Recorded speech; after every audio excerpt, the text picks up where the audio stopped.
It was a quiet night in a small neighborhood. The streetlights flickered, and the cool wind rustled the trees. Inside a small house at the end of the road, Emma Carter was putting her 6-year-old son, Charlie, to bed. "Good night, sweetheart," she whispered, tucking him under the blanket. Charlie smiled sleepily. "Good night, Mommy." Emma kissed his forehead and turned off the lamp. As she walked out of his room, she took a deep breath. Life had been hard since her husband left, but she was trying her best. She worked long hours at the diner to provide for Charlie, and despite the struggles, she never lost hope. But that night, everything changed. Suddenly, a loud bang shook the house. The front door flew open with a crash, and heavy footsteps echoed in the hallway. Before Emma could react, men in black uniforms stormed into the house, their guns raised. "Police officers." "Emma Carter, put your hands up," one of them shouted. Emma's heart pounded. Her hands trembled as she raised them in surrender. "Tell you what's going on," she stammered. "You've got the wrong person." The officers ignored her. They grabbed her arms and forced her to the ground. Cold metal handcuffs clicked around her wrists. From the bedroom, Charlie woke up, frightened by the noise. He ran into the hallway, his small body shaking. "Mommy," he called, his voice filled with fear. Emma's eyes widened. "Charlie, go back inside," she pleaded, but it was too late. Charlie saw the officers pinning his mother to the floor.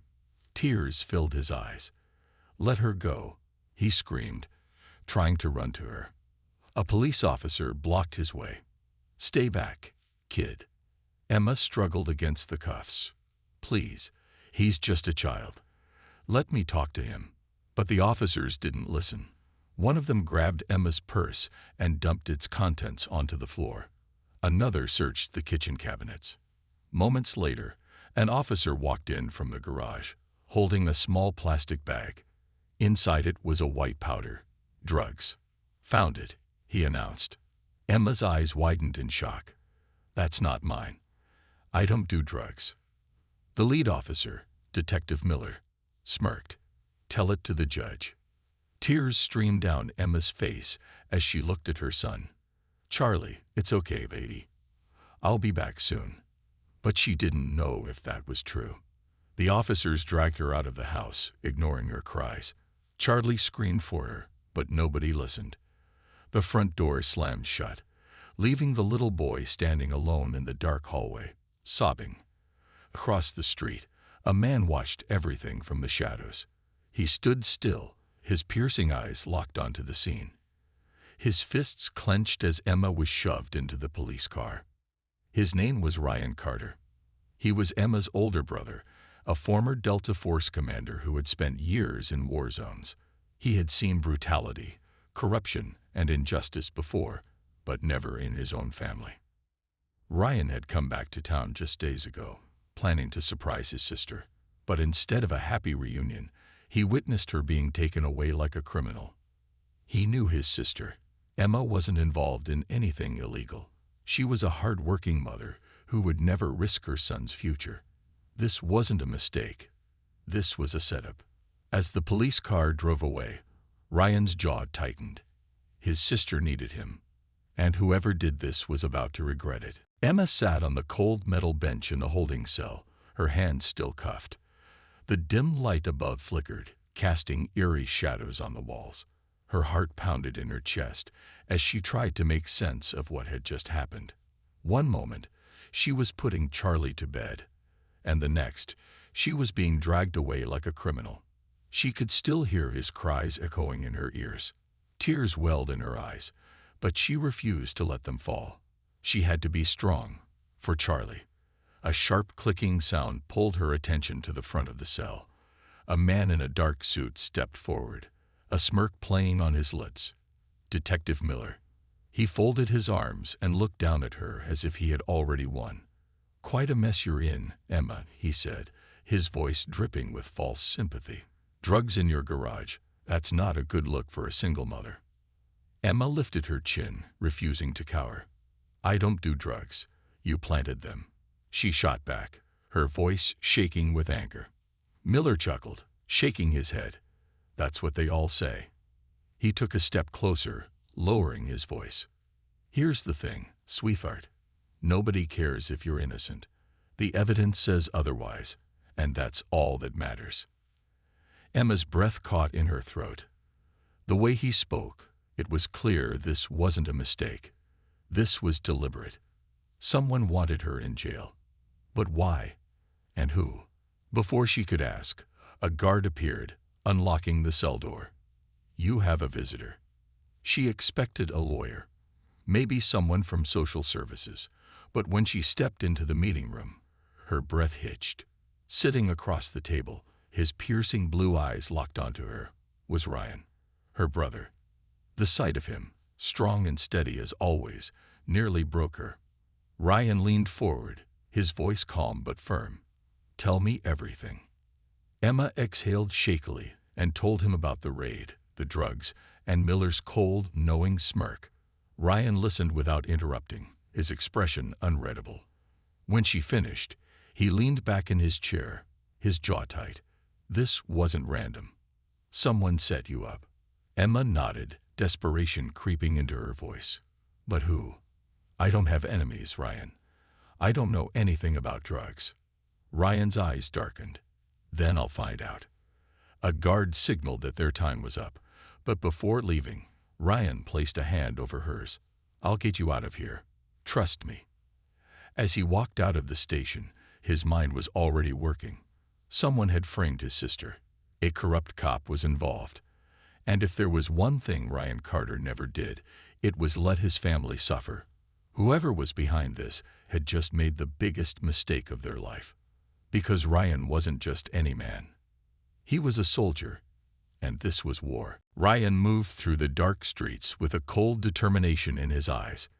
He had seen corruption before, had fought men who thought they were untouchable. But this time, it was personal. His sister was locked up for a crime she didn't commit, and a dirty cop was behind it. He needed answers, and he needed them fast. He had spent years in the shadows, learning how to track enemies, how to break them without making a sound. Tonight, he was back in his element.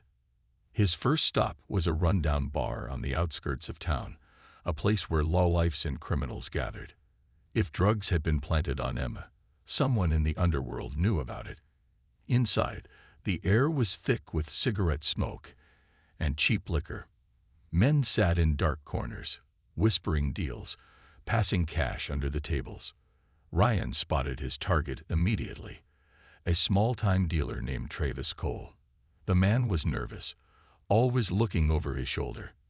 That meant he was either guilty or scared. Ryan was betting on both. Ryan slid into the seat across from him, his presence alone making the man uneasy. You look like you've seen a ghost, Ryan said coolly. Travis swallowed hard. I don't know you, man. Ryan smirked. You don't need to, but I know you. He leaned in. I also know you were paid to put drugs in my sister's car. Travis's eyes widened in panic. I don't know what you're talking about. Ryan moved fast, grabbing Travis's wrist and twisting it just enough to make him wince. Wrong answer. His voice was low, deadly calm. You've got two choices. Talk, or I make sure you never sell again. Travis squirmed, looking around the bar, but no one was going to help him. He was on his own. Finally, he exhaled shakily. It wasn't my idea, man. I was just following orders. Whose orders? Ryan pressed. Travis licked his lips, debating whether to speak. Ryan tightened his grip, making him groan. Detective Miller, Travis finally whispered. He told me to plant the drugs, said it was part of a deal. If I didn't do it, he'd set me up instead. Ryan's jaw clenched. He had expected Miller to be involved, but now he had proof. He let go of Travis's wrist, but his voice remained cold. If you're lying, I'll come back for you. Travis nodded rapidly. I swear, man, that's all I know. Ryan stood up, his mind racing. This wasn't just about Emma. Miller was working with criminals, setting up innocent people for his own gain. But why target Emma? What was the real reason behind this? One thing was certain.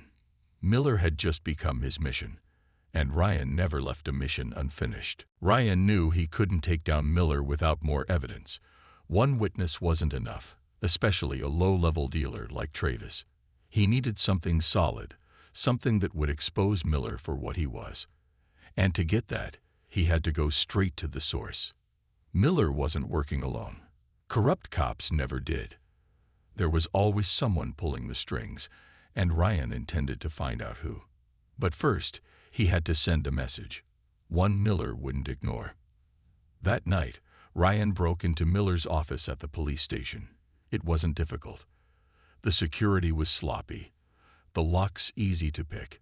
Moving like a ghost, he searched through files, computer records, anything that could link Miller to the setup.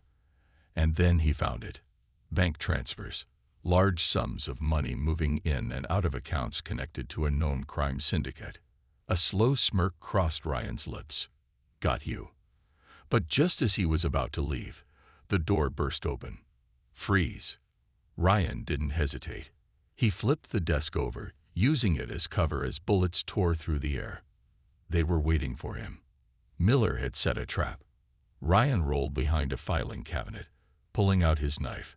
He could hear their footsteps, moving cautiously, thinking they had him cornered. Big mistake. Ryan moved fast, too fast for them to react. He grabbed the first officer, twisting his arm until the gun dropped. A swift elbow to the jaw knocked him unconscious. The second officer barely had time to aim before Ryan disarmed him, slamming him against the wall. Miller's voice rang through the hallway. You think you're smart, Carter. You have no idea who you're messing with. Ryan grabbed a flash drive from the computer, tucking it into his pocket. I know exactly who I'm messing with, he muttered. With a final glance at the unconscious officers, he slipped out the back door, disappearing into the night. He had what he came for. Now it was time to bring Miller down. For Emma, for Charlie, for justice. Ryan didn't go home. He couldn't. The moment he broke into Miller's office, he became a hunted man. The cops would be looking for him now, and Miller wouldn't stop until Ryan was either locked up or dead. But Ryan wasn't afraid. He had been hunted before, by terrorists, warlords, and assassins. A corrupt cop was nothing compared to the enemies he had faced. He needed a plan. The flash drive he stole contained bank transfers linking Miller to a crime syndicate, but he needed more. Something so undeniable that even Miller's allies couldn't protect him. He needed to turn the system against itself. Ryan made a call to an old military friend, Ethan Shaw, a hacker and former intelligence officer.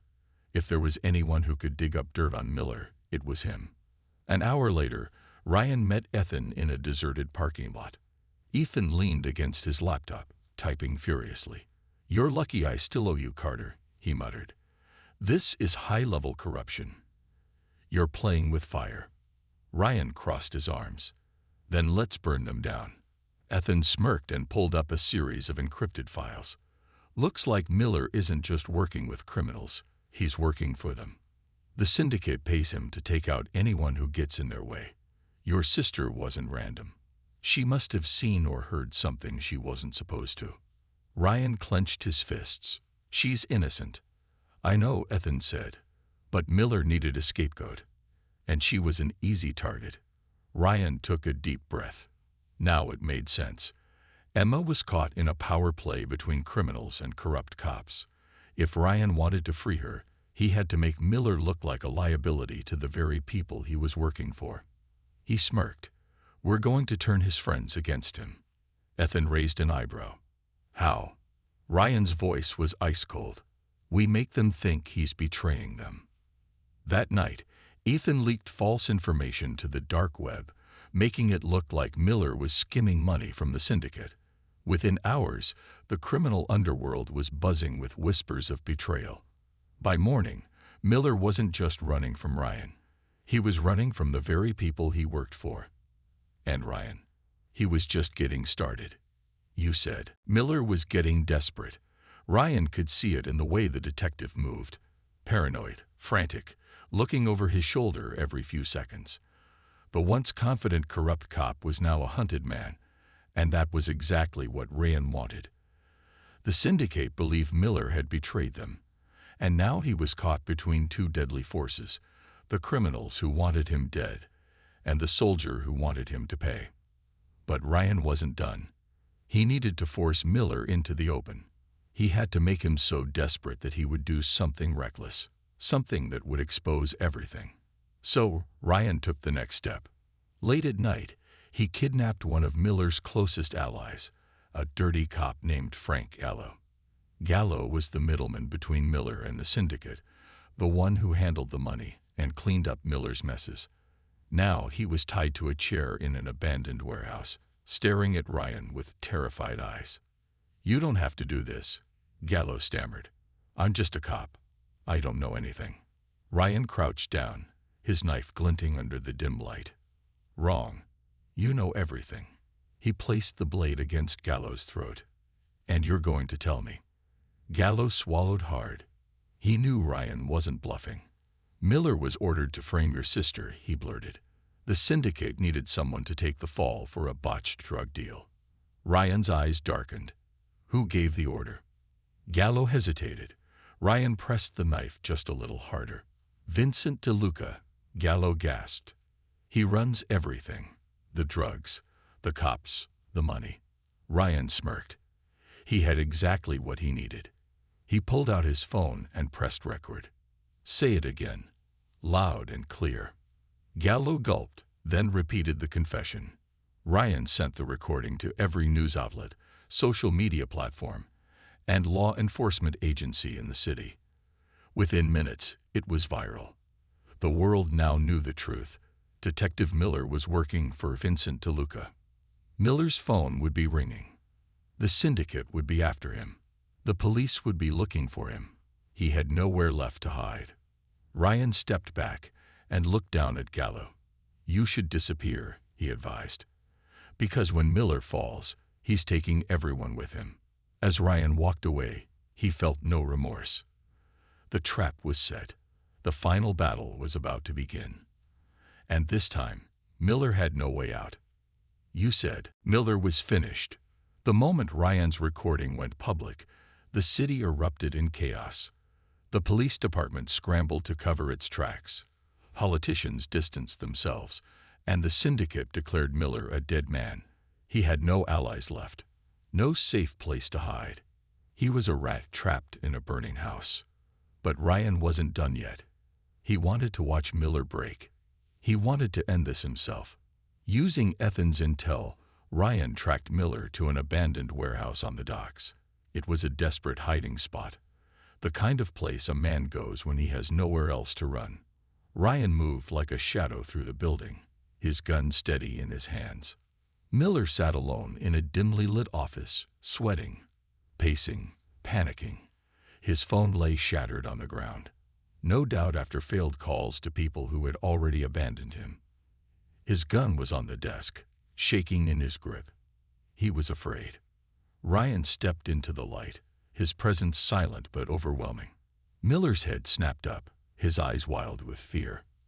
You think you've won," Miller stammered, trying to sound confident. "You don't understand how deep this goes. Killing me won't change anything." Ryan didn't raise his gun. He didn't need to. He just stared, cold and calm. "You set up my sister. You tore apart an innocent family." He took a step forward. "And now, the people you worked for want you dead." Miller's breath came in short gasps. He looked toward the exit, but they both knew he wouldn't make it. The sound of tires screeching outside confirmed it. The syndicate had arrived. They were here to clean up their mess. Ryan leaned in close. "You're already dead, Miller." Miller panicked. "Please, I'll confess. I'll turn myself in. The warehouse doors burst open. Gunfire exploded through the air. Ryan didn't need to look back. He already knew the syndicate had made their choice. He stepped away as Miller screamed, a final, desperate sound before everything went silent. Ryan walked out of the warehouse, his mission complete. Miller was gone. The city's biggest corruption scandal was now exposed. And most importantly, Emma was free. The next day, Ryan stood outside the prison gates as Emma walked out, her eyes red but filled with relief. Charlie ran straight into her arms, sobbing with happiness. Emma looked at her brother, understanding everything without words. "It was you, wasn't it?" she whispered. Ryan gave a small, tired smile. "Just tying up loose ends." She shook her head. "No, you saved me. You saved us." Ryan glanced at the city skyline, knowing this battle was over. But the war wasn't. The syndicate was still out there. More people like Miller still pulled the strings. As he walked away, his phone buzzed with a message from Evan. "We have a problem." Ryan smirked. There was always another fight. And he was ready. The end, or just the beginning.